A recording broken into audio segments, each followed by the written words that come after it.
মানুষের সাথে তাদের কাছে দুনিয়াকে প্রাধান্য দিচ্ছে, আমরাও না হয় দুনিয়াকে প্রাধান্য দিলাম, পড়লাম না এই নামাজ, কি হবে তাতে? ক্ষতি আছে নাকি?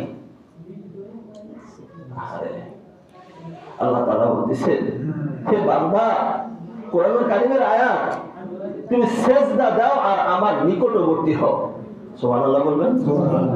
সেজদা দাও আর কি হও? আমার নিকটবর্তী হও।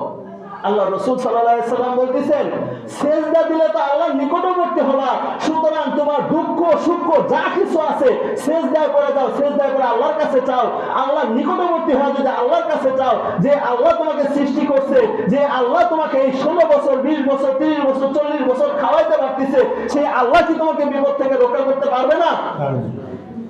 যদি পারে তাহলে সেজদায় দিয়ে আল্লাহর কাছে চাও না কেন? সমস্যা কোথায়? কারণ আমরা নামাজ পাই নাই ভাই। আমরা কি করি নাই?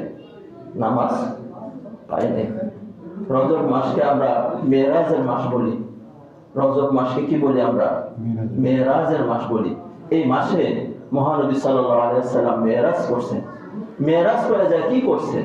5 ওয়াক্ত নামাজ আনছেন। মহানবী সাল্লাল্লাহু আলাইহি ওয়াসাল্লাম তিনি কেন নামাজ পড়তেন? তার কি দরকার ছিল নামাজ পড়ার?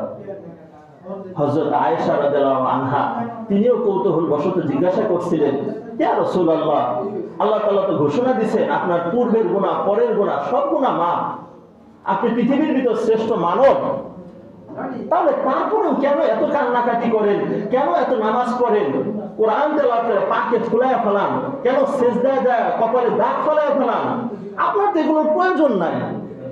হযরত মুহাম্মদ সাল্লাল্লাহু আলাইহি সাল্লাম মিষ্টি হাসি দিয়ে বলছেন, যেইটার কারণে আমি আল্লাহর নিকটবর্তী হতে পারবো সেই জিনিসটাকে আমি করব না? পৃথিবীর ভিতরে যত হুকুম আহকাম আছে, রোজা রাখা, পর্দা করা, আল্লাহর হুকুম মানা, নবীর শরীয়ত অনুযায়ী চলা, যত কিছু আছে, কোন একটা হুকুম সরাসরি আল্লাহ তাআলা করছেন? কোন একটা হুকুম সরাসরি করছেন নাকি? জিবরাইল আলাইহিস সালামের মাধ্যমে পাঠাইছেন। জিবরাইল আলাইহিস সালাম বলছেন, আমরা কি করছি? মুহাম্মদ সাল্লাল্লাহু আলাইহি ওয়াসাল্লাম ঘোষণা দিয়েছেন জিহাদ করা ফরজ, এটাও জিবরাইল আলাইহিস সালামের মাধ্যমে আসছে। সব ফরজ কি করলেন? জিবরাইল আলাইহিস সালামের মাধ্যমে পাঠাইলেন। কিন্তু নামাজটা মুহাম্মদ সাল্লাল্লাহু আলাইহি ওয়াসাল্লামকে সরাসরি আল্লাহর কাছে নিয়ে গেলেন, নিয়ে যায় তারপর ফরজ করে দিলেন। তাহলে এই নামাজের গুরুত্ব কম না বেশি? বেশি। সালাত, সালাত, নামাজ বললে ভয় লাগতে পারে, সালাত, সালাতের গুরুত্বটা বেশি।